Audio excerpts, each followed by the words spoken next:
नमस्कार, मी पंजाब डक. आज आहे 8 फेब्रुवारी 2025 आणि आजपासूनचा शेतकऱ्याला अंदाज देणार आहे. कारण की राज्यातल्या खूप शेतकऱ्याचे फोन येलेत की आभाळ आले आणि पाऊस येईल का. तर राज्यातल्या सर्वप्रथम शेतकऱ्याला सांगू इच्छितो की राज्यामध्ये पाऊस काय येणार नाही म्हणून काही चिंता करायची गरज नाही.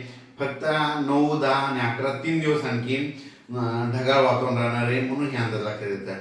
हे ढगाळ वातावरण मराठवाड्यात देखील राहणार आहे, विदर्भात देखील राहणार आहे, पश्चिम महाराष्ट्रात देखील राहणार आहे, उत्तर महाराष्ट्रात देखील राहणार आहे, पश्चिम विदर्भात राहणार आहे, पूर्व विदर्भात राहणार आहे. फक्त 2-3 दिवस असा आभाळ येणार आहे म्हणून हा अंदाज करायचा. पण राज्यात मात्र आता असा नुकसान करणारा पाऊस सध्या तरी नाही म्हणून हे अंदाज करायचा. राज्यातल्या सर्व शेतकऱ्याला सांगू इच्छितो की राज्यामध्ये 9, 10, 11, 12 म्हणजे सध्या तरी ज्यांना शेतकऱ्यांचं हरभरा काढणी चालू आहे, तुम्ही काढणी सुरू करा. त्याच्यानंतर त्यांची तूर काढणं चालू काढा, गहू काढणे असेल तर काढून घ्या. कारण की राज्यात सध्या तरी पावसाचं वातावरण नाही म्हणून हा अंदाज लक्षात येतात. आणि राज्यातल्या सर्व शेतकऱ्याला सांगतो वातावरणामध्ये कसा बदल होणार आहे.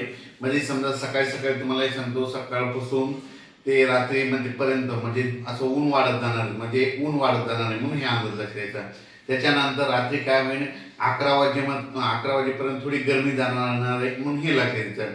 आणि रात्री मध्यरात्री 12 ते सकाळी 7 वाजेपर्यंत थंडी असे जाणवणार, म्हणजे स्वेटर घालावं लागेल अशी थंडी म्हणजे वाटेल म्हणून हे लक्षात येतं. राज्यात मात्र आता सर्व शेतकऱ्याला सांगतो की राज्यात आता ऊन दररोजचे दररोज वाढतच जाणार आहे. म्हणजे 36-37 अंशापर्यंत आता उन्हाचा पारा वाढत जाणार आहे. म्हणजे सांगायचं झालं तर आता हिवाळा संपत येईल आहे आणि उन्हाळ्याची चावल लागत येईल म्हणून हे लक्षात येतं. उन्हाळ्याची चावल कशी लागते तुम्हाला एक समजा निसर्गाद्वारे सांगतो की निसर्ग कसं सांगतो काय होतं. अशा वावटोळी सुटतात, वावटोळी सुटल्या की कसं समजायचं की आता उन्हाळा लागायला म्हणून हे लक्षात यायचं. वावटोळी गेल्या की वावटोळ म्हणतात, कोणी वाटोळी म्हणतात, कोणी वाळवट म्हणतात म्हणून हे लक्षात यायचं. पण राज्यात मात्र सध्या जे वीट उत्पादक शेतकरी त्यांना सांगू इच्छितो राज्यात पाऊस काय येणार नाही. फक्त कुठंतरी एखाद्या 1-2 थेंब पडतील. समजा की कोणी म्हणेल की या जिल्ह्यामध्ये 2 ठिकाणी थेंब पडली म्हणजे असं ऐकण्यात येईल. पण राज्यात मात्र नुकसानीचा पाऊस येणार नाही, त्याच्यामुळे काही चिंता करायची गरज नाही. अचानक वातावरणात बदल झाला तर परत एक मेसेज दिला जाईल. धन्यवाद.